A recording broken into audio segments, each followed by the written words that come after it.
Hello students, welcome to Mahi biology classes.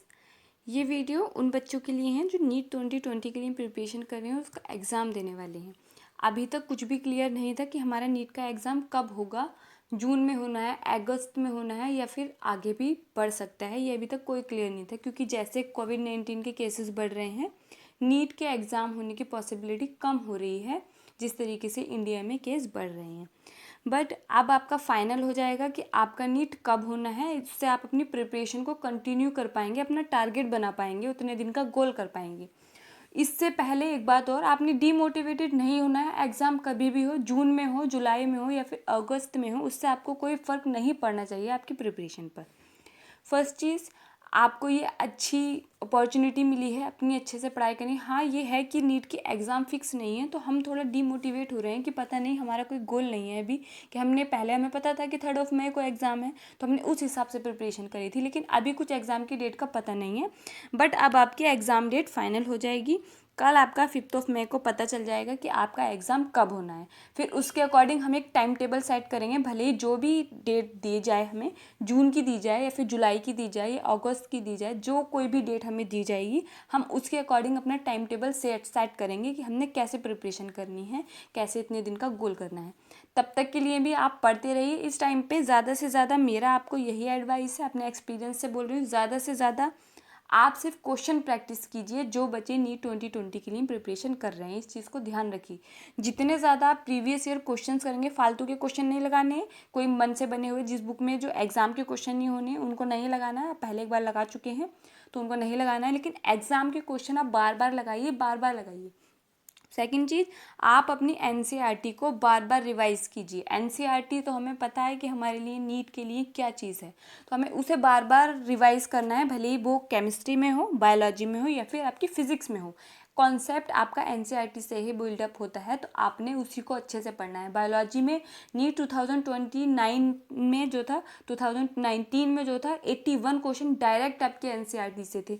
जो आप 9 question बोल सकते हैं कि वो अलग नहीं होते हैं, कॉन्सेप्ट वही होता है, बस जो हमारा एनसीईआरटी एग्जाम्पलर है आप उसके क्वेश्चन भी सॉल्व कीजिए। ये आपका इस टाइम का सबसे इम्पोर्टेंट वर्क है। आपने डिमोटिवेटेड नहीं होना है। कैसे पढ़ना है, कैसे पढ़ना है, भाई कोई आपको टाइम टेबल सेट करके नहीं दे सकता। आपने अपना टाइम टेबल खुद सेट करना होता है, कोई सिर्फ आपको गाइड कर देता है। आप एक बार खुद बैठो बैठो अपना टाइम टेबल बनाओ, हमने इतने घंटे बायोलॉजी को पढ़ना है, इतने घंटे फिजिक्स को पढ़ना है, इतने घंटे केमिस्ट्री को पढ़ना है। आप ज़्यादा दिन का गोल क्यों ले रहे हो? आप ये क्यों सोच रहे हो कि एग्ज़ाम जून में होगा या फिर जुलाई में होगा?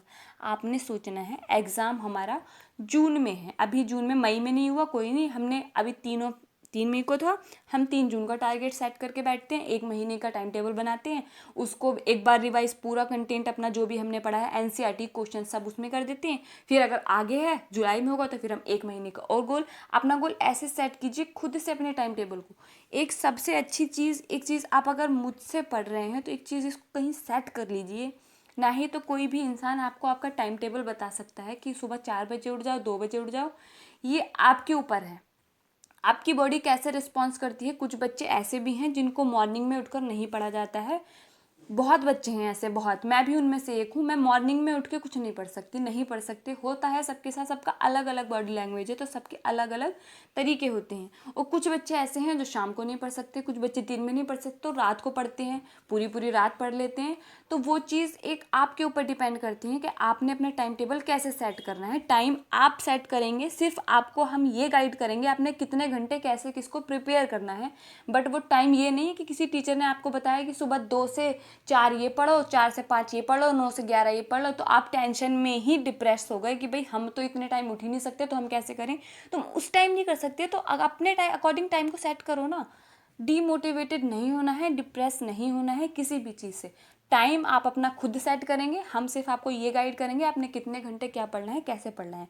जैसे अभी मैं आपको बता रही हूँ, हमारा कल पता चल जाएगा, हमें 5 मई को पता चल जाएगा कि नीट का एग्ज़ाम 2020 जो एग्ज़ाम है वो कब है। उसके अकॉर्डिंग हम अपना टाइम टेबल सेट करेंगे। आपको आपका सिलेबस का शेड्यूल समझा देंगे कि कैसे आपने करना है, किस तरीके से कितने दिन में चैप्टर को कंप्लीट करना है, कैसे क्वेश्चन लगाते हैं।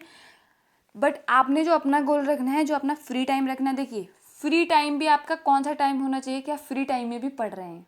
बहुत ही शानदार लाइन है, अगर आप इस लाइन को समझ पाए। एक तो टाइम टेबल आपको ये हुआ कि हमने 2 से 4 ये करना है, 4 से 5 ये फ्री टाइम आता है एक हमारा, कि हमारा खेलने, बाहर घूमने या अकेले बैठने के टाइम है तो आप उस टाइम में भी पढ़ रहे हैं। ऐसा टाइम टेबल सेट होना चाहिए। इतना बड़ा एग्ज़ाम ऐसे ही नहीं निकलता है, बहुत मेहनत चाहिए। मेहनत के साथ साथ आपने हार्ड वर्क भी चाहिए, आपका टाइम चाहिए। सबसे मोस्ट इम्पॉर्टेंट चीज़ है आपका टाइम चाहिए। आपने स्टडी को टाइम देना है। अभी आपने क्या करना है, अपनी एनसीईआरटी को पढ़ना है, एक एक लाइन अच्छे से पढ़ देनी है। आपकी एनसीईआरटी ऐसे पढ़ी होनी चाहिए कि आप अगर एक लाइन आपके सामने लिखी हुई है तो आपको ये भी पता चल रहा हो कि वो कौन से पेज नंबर पर लिखी है। ऐसे निकलता है नीट एग्ज़ाम। इतनी शानदार तरीके से एनसीईआरटी को पढ़ना है आपने। पता होना चाहिए कि कौन से चैप्टर में क्या लाइन लिखी है, इसका मतलब क्या है। ऐसे पढ़ी होनी चाहिए एनसीईआरटी। ठीक है, मिलते हैं हम हमारी नेक्स्ट वीडियो में। तब हम कंफर्म डेट के बारे में बात करेंगे कि नीट की कंफर्म डेट क्या है। तब तक के लिए पढ़ते रहिए। Thank you.